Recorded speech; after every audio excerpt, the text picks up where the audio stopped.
In order for a fighter pilot to be combat ready when called into action, he must be well practiced in the elite art of aerial combat.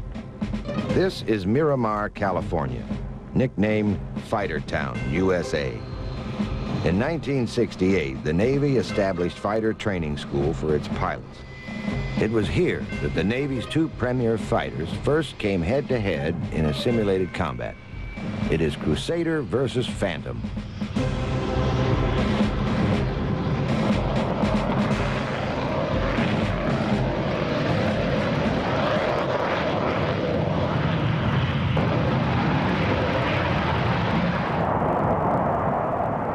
In what is now known as Top Gun School, this mock dogfight training was underscored by the intense rivalry between the pilots of these two very different aircraft. As with the early dogfighters of World War I and the Spitfires and the Me-109s over the skies of Britain in World War II, the key is to get the enemy on the defensive. Although technology changes, fighter tactics remain the same. Crusader and Phantom begin their dogfight beyond the visual range of one another. Radar must be employed to find the adversary. But radar is a double-edged sword. Although it alerts the pilot to the presence of his foe, turning it on makes him the biggest target in the sky. The Phantom hunts down the Crusader. In a defensive maneuver, the Crusader makes a hard left turn, and the two planes meet head-on.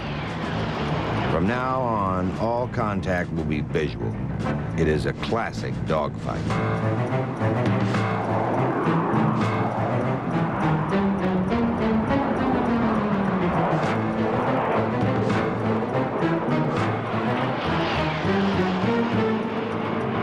In the 1960s, the Crusader and the Phantom were arguably the greatest air superiority fighters in the world.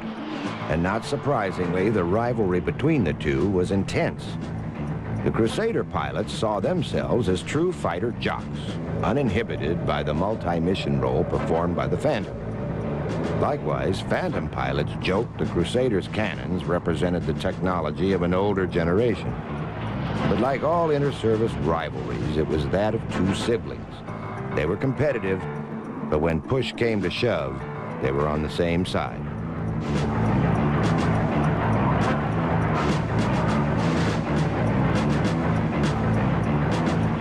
To this day, Crusader pilots maintain that their plane is simply unbeatable. Rear Admiral Robert Smith flew the Crusader. Cleaned up and in a fighter role, it is the best airplane there is to fly. It is more fun than anything you can imagine. It's the hot rod, the sports car of aviation. I've never met a person who's flown it in aerial combat, dissimilar tactics or dogfighting in the old days, who didn't really enjoy it. Now, to land it and bring it aboard a boat, now that's a different question. One of my most vivid memories is, of course, bringing the airplane aboard ship. It was hard to bring aboard ship, always accelerating or decelerating, and if you didn't fly the airplane, it was going to fly you. And then once you got aboard, if you got a perfect three-wire, which is the best pass you can make, on a small carrier, that was about 12 feet, hook to ramp clearance. And then the flight deck personnel were always trying to taxi you off the edge of the carrier, it seemed, because the nose gear is about 6 or 7 feet behind the pilot. So the flight deck crew would bring you right up to the edge of the carrier, the nose wheel, the pilot would be over the water. And you'd see nothing but water running by underneath. And you had to have an awful lot of faith in those young men. For an aircraft to perform as a fighter, it must be extremely maneuverable.